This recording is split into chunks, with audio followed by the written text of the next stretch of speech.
I take like one. I give one bad beat, and it's like going out to every like newspaper. Sebok is gonna deliver a bad beat to someone. Kristy like booked for this interview. Oh, so I'm really just like the fill-in here. You are the fill-in. What are you talking I'm cool with that. about? No. But we also want to talk about. Well, we are on. We are yes. rolling right now. Let's do this one. And Joe Sebok, he is the current chip leader. Am I? Yeah. Congratulations. Thank you. I appreciate it. I heard you had just a great day, and I want to hear about some of your hands, incling the Kristy Gaze's hand. I don't remember that hand. Actually. Really? What did it happen? Oh, 5 minutes ago? You know what? I delivered one bad beat. One. Okay. Yeah. There's a reason that it's called Sebeats. There's a reason. Why? Because this dude takes them. Okay, so I finally delivered one, so I'm not gonna feel bad. I do love Kristy, but we got it all in. She opened. I re-raised her. She re-raised me, and I actually had Ace King clubs, and I had her covered, which is kind of the key to that hand. And you know, I shipped it in, and she unfortunately had 2 kings.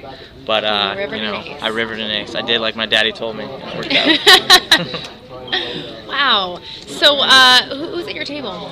Right now it's Johnny Esposito, Uncle Johnny. I like to call him. He's always a lot of fun. Kenny Tran is also at the table, who obviously everybody knows from the World Series this last year. And who else is at the table? Dan Shack is at the table. Geraldo Vulgaris is at the table. A person who sneezes in the middle of an interview is at the table. I think I'm allergic to you. I understand. Most people are, so I understand. So it's actually a star-studded table. There's a lot of great players. Wow. You know. So you always do really well in WPT events, but you never make the final In the table. beginning of WPT Right, you're the chip events, leader, yeah. and then you somehow seem to bubble the final. You know, table. I have been petitioning you guys for so long to make it like a 4-hour tournament, and I don't understand you guys won't do it, because I'd already have like 9 WPT You'd championships. be the winner, yeah.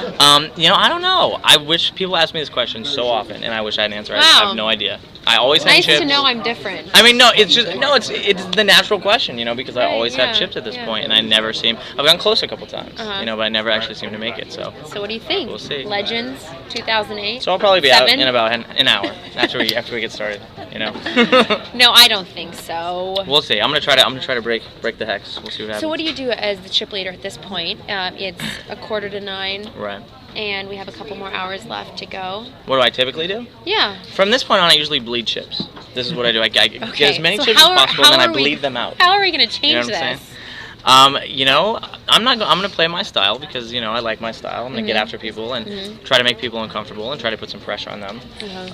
And that sometimes necessitates, you know, that you get some double ups. But you know, I'm not gonna change my style because I'm comfortable with it. Even though it hasn't culminated in, as you said, you know, a lot of WPT final tables. I'm still gonna go with it. You know, at this point, you can put pressure on people. Do you ever find yourself at your dad's table in any of these things? Oh, tons. Yeah. We've actually played together so many times. It's unbelievable. What is that like? You know, people always complain about it, but in reality, it's actually a big advantage for the other players. You know, because I'm not going to bluff out my dad, and he's not going to bluff me out. You know, if I raise and he's in the hand, I have a hand. You know, so actually, the other players should use it to their advantage. You know, it's they every time they end up thinking that it's a bad thing, but it's actually a really, really good thing for them. So, but we just have fun with it. You know, obviously we try to stay out of each other's way a little bit. Now, as you may know, Friday is the ladies' event final table. Yes. We have Kristy Gaze's, JJ Liu, Pam Brunson, who won her way into it. Right. Who do you think could win? We have Linda Johnson, Melissa Hayden, Mimi Tran. Right. Well, I would be killed in my family if I didn't say Mimi. You know, Mimi is like my unofficial stepmother. You know, but it's a tough table. I mean, Kristy is tough, Mimi is tough, JJ, obviously, her record speaks for herself. And then I played with Pam before the World Series, you know, and she's up and coming, she's learning. And Linda, you know, obviously is a legend in the game. But I'm definitely pulling for Mimi, you know, if it happens someday. So let's say we take all these women and we put Joe Sebok at the table. They're dead. It's over. Joe Sebok is the best woman in poker. The best woman? The best woman in poker, sitting right here. Right here. I've met two not the cutest woman, today. the best woman. It's different. I'm just saying. Wow. That's all I can say to that is wow. On the record. Well, thank you so much for coming by. Anytime. And I hope to see you tomorrow. Yeah, let's go. We'll go baby steps. Tomorrow. We're not going to talk about the final table. And then tomorrow. Yes. Let's hope we see you in a couple steps. hours. Thanks. Thank you. Sure, no problem.